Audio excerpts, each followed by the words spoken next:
வணக்கம் மக்களே, எப்படி இருக்கீங்க? எல்லாரும் நலமா? பார்த்து சில நாள் ஆகிவிட்டது, மன்னித்துக்கொள்ளவும். கங்குவா ட்ரெய்லர் அது வந்திருந்தது, நல்லா இருந்துச்சு, எல்லாரும் பார்த்துருப்பீங்க. அந்த ட்ரெய்லர் பற்றின ஒரு முக்கியமான விஷயத்தை தான் நம்ம இந்த வீடியோவில் பேச போகிறோம். அந்த ட்ரெய்லர் பற்றின டீகோடிங்காக இருக்கட்டும், அந்த ட்ரெய்லர் பற்றின ரிவ்யூவாக இருக்கட்டும், பல நண்பர்கள் போட்டிருக்காங்க யூடியூப்பில். இது அது பற்றினது இல்லை. இது எதுன்னு பார்த்தீங்கன்னா, ரொம்ப ரொம்ப முக்கியமான ஒரு விஷயத்தை நம்ம டிஸ்கஸ் பண்ணியே ஆகணும், பேசியே ஆகணும். என்னன்னு பார்த்தீங்கன்னா, இந்த ட்ரோல் பண்ணுற ஒரு விஷயம். நம்ம ஊரில் எதை ட்ரோல் பண்ணணும்னு ஒரு விவஸ்தையும் அறிவும் அறவே இல்லாமல் போயிடுச்சு. இந்த ட்ரெய்லரில் சூர்யா சார் ஒரு வசனம் பேசியிருப்பார், ஒரு தமிழ் வசனம். இந்த டயலாகை ரொம்ப ரொம்ப அதிகமாக ட்ரோல் பண்ணியும் அருவருக்கத்தக்க வகையில் கீழ்த்தரமாக விமர்சித்தும் ட்விட்டரில் முக்கியமாக பல போஸ்ட்டுகள், பல த்ரெட் வந்துடுச்சு, பார்த்துட்டேன். ஸோ இதை பற்றி நம்ம பேசி ஆகணும், இதை பற்றின ஒரு சரியான இதை நம்ம சொல்லி ஆகணும் அப்படின்ற ஒரு விஷயத்துக்காக தான் இந்த வீடியோ. வாங்க நம்ம வீடியோக்குள்ள போகலாம். முதல்ல ஒரு விஷயத்த சொல்லணும்னா, இப்போ இருக்க காலத்தில் நிறைய பேருக்கு தாய்மொழி தமிழாகவே இருந்தாலும், அவர்கள் தமிழர்களாகவே இருந்தாலும் தமிழை எழுத படிக்கவும் தெரியல. ஒரு தூய தமிழ் வார்த்தை இருந்துச்சுன்னா, கேட்டாங்கன்னா அது தமிழான்னு கேட்குற அளவுக்கு அவர்களுடைய அந்த மொழி அறிவு இருக்குது. அது இப்போத்த நிலைமை, பரிதாபத்துக்குரிய அந்த நிலைமை. இந்த ட்ரெய்லரில் இந்த டயலாக் மட்டும் இல்லை, இதுக்கு முன்னாடி வந்த சில டயலாக்குகளும் இதில் அடக்கம். என்னுடைய நெருங்கிய நண்பன் ஒருத்தனே இதை பார்த்துட்டு, இந்த ட்ரெய்லரை பார்த்துட்டு என்கிட்ட கேட்டான், உனக்கு அந்த டயலாக் புரிஞ்சுதா அப்படின்ட்டு. ஆமாம், எனக்கு புரிஞ்சுது, தமிழ் வசனம் தானே, தமிழில் தானே பேசுகிறாங்க, ஏன் புரியலன்னு. இல்லை, எனக்கு புரியலை அப்படிங்கிறான். நம்ம தான் அதை மிஸ் பண்ணிட்டோம் போல அப்படின்னு நான் ட்ரெய்லரை திரும்ப பார்த்தேன்.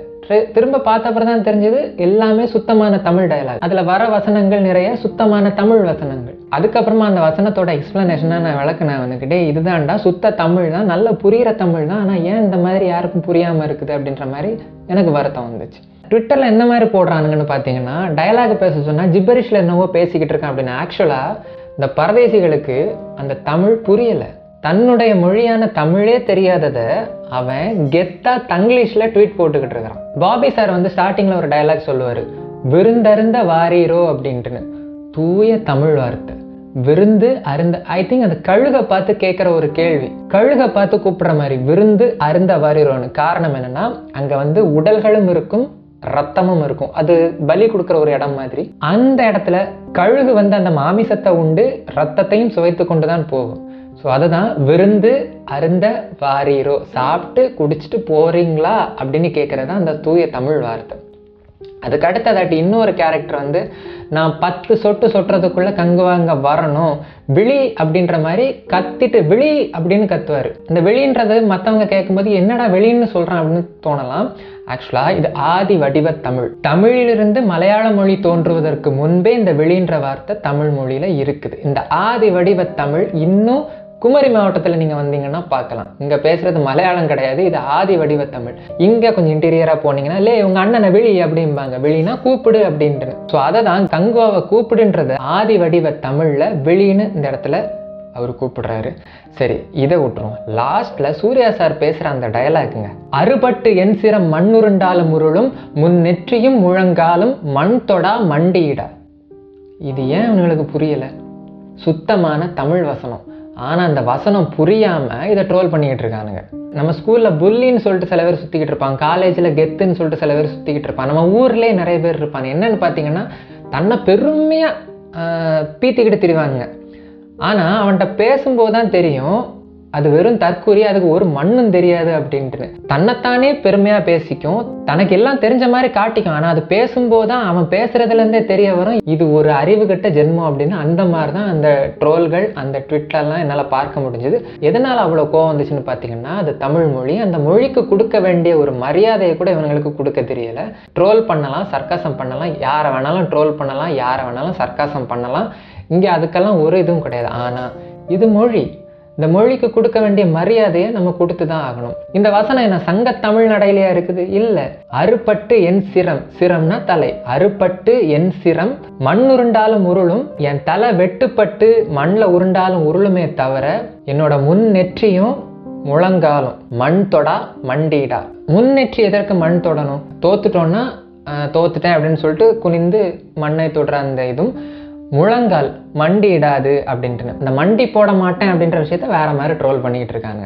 இந்த வீடியோ பார்த்தோன்னே தோணிருக்கும், இன்னும் இவன் சூர்யா சாருக்கு சப்போர்ட்டா அப்படின்னு. இது சூர்யா சாருக்கு சப்போர்ட் இல்லை, நம்மளுடைய தாய்மொழியான தமிழை நம்ம கண்ணு முன்னாடியே இவ்வளோ கேவலப்படுத்தி ஒரு வசனத்தை, இப்போது சூர்யா சார் வந்து 10 பேரை பறந்து அடிக்கிறாருன்னு வச்சுங்க, அதை ட்ரோல் பண்ணலாம், அதை சர்க்காசம் பண்ணலாம். ஏன்னா அது யதார்த்தத்தை மீறினது.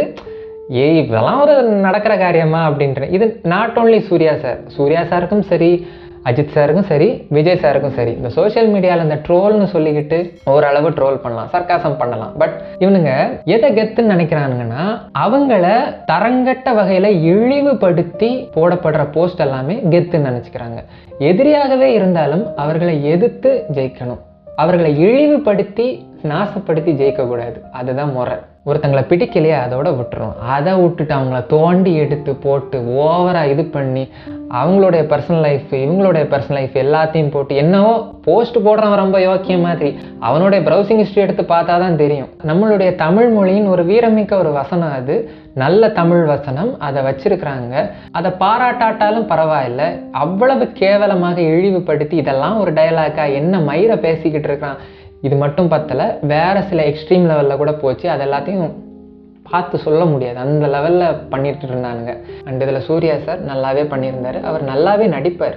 நமக்கு அவர் மேலே பர்சனலாக விருப்பு எதுவுமே கிடையாது. அவர் ஒரு நடிகர், அவருடைய வேலையை அவர் பார்க்குறாரு, அவருக்கும் பர்சனல் லைஃப் இருக்கும், எல்லாருக்கும் பர்சனல் லைஃப் இருக்குது. இதில் அவர் ஒரு நல்ல நடிப்பை வெளிப்படுத்தியிருந்தார். அந்த டயலாக்கை அவர் முடிந்தவரை அவருடைய பாணியில் அவருக்கே உரித்தான அந்த வசன உச்சரிப்போட நல்லாவே முறையாக பயன்படுத்தி சொல்லியிருந்தார். இந்த மாதிரி நல்ல தமிழ் பாடல்களையும் நல்ல தமிழ் வசனங்களையும் தமிழ் சார்ந்த சில விஷயங்களையும் கலாய்ப்பதை கெத்தாக நினைக்கும் அந்த கனவான்களே, இந்த மொழிப்பற்று, இனப்பற்று, பொறுப்பு, மற்றவங்களுக்கு மரியாதை கொடுக்கறது, இதெல்லாம் என்னன்னு உங்கள் அப்பா ஸ்டேஜ் ஆட்கள் இருப்பாங்கல்ல, அவங்கக்கிட்ட கேளுங்க, தெளிவாக எக்ஸ்பிளைன் பண்ணுவாங்க. இந்த சோஷியல் மீடியாவில் மட்டும்தான் இவங்களோட வீரம் எல்லாமே. நேர்லன்னா ஒருத்தனும் பேச மாட்டான், நேரில் வாயே திறக்க மாட்டானுங்க, ஏன்னா ஒன்றும் தெரியாது, சும்மா அடிச்சு விட்றது. அப்புறம் இன்னொன்று மரியாதைன்னு ஒன்று இருக்குது. ஒரு கலைஞனுக்கு, ஒரு ஆர்ட்டுக்கு, ஒரு மொழிக்கு, இதுக்கு கொடுக்க வேண்டிய மரியாதைன்னு ஒன்று இருக்குது. தமிழன்டான்னு ஸ்டேட்டஸ் வச்சாலோ, தமிழனுக்கு முப்பாட்டா முருகன்டான்னு சொல்லிட்டு ஸ்டோரி போட்டு நாங்கள் தமிழ்டான்னு சொல்லிட்டு ஃபயர் விட்டுட்டு கிடந்தாலும் மட்டும் ஒரு மயிரும் மாறாது.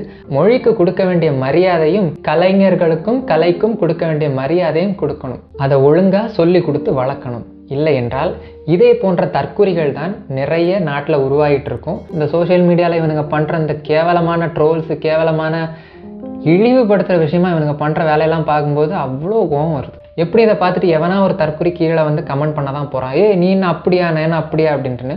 நான் சொல்கிறது மூளை உள்ளவனுக்கு உரைக்கும், மிச்சம்லாம் குரங்கு மாதிரி கத்திக்கிட்டு தான் இருக்கும். நம்ம சப்ஸ்கிரைபரில் நிறைய பேருக்கு நான் சொன்னது சரின்னு பட்டிருக்கும். அண்ட் இந்த மாதிரி எவனாச்சும் சொல்லிட்டு கிடந்தான்னா முதல்ல தலையில் தட்டி போவீங்க, நான் சொல்லி கொடுங்க, இது இப்படிலாம் இல்லை, இதெல்லாம் மரியாதை குறைவாக, இந்த மாதிரிலாம் பேசக்கூடாது, இந்த மாதிரிலாம் பண்ணக்கூடாதுன்னு மண்டையில் 4 போட்டு சொல்லுங்கள், தப்பே இல்லை. உங்களுடைய கருத்தையும் கமெண்ட்டில் சொல்லிட்டு போங்க மக்களே. வீடியோ பிடிச்சதை லைக் பண்ணுங்கள், ரொம்ப பிடிச்சதை சப்ஸ்கிரைப் பண்ணிட்டு பெல் ஐக்கானை கிளிக் பண்ண மறந்துடாதீங்க. அடுத்து ஒரு நல்ல வீடியோவில் சந்திக்கிறேன். அதுவரை உங்களிடமிருந்து விடைபெறுது உங்கள் நண்பன் விஜய் ஜிபி. வணக்கம் மக்களே, தமிழ் வெல்லும்.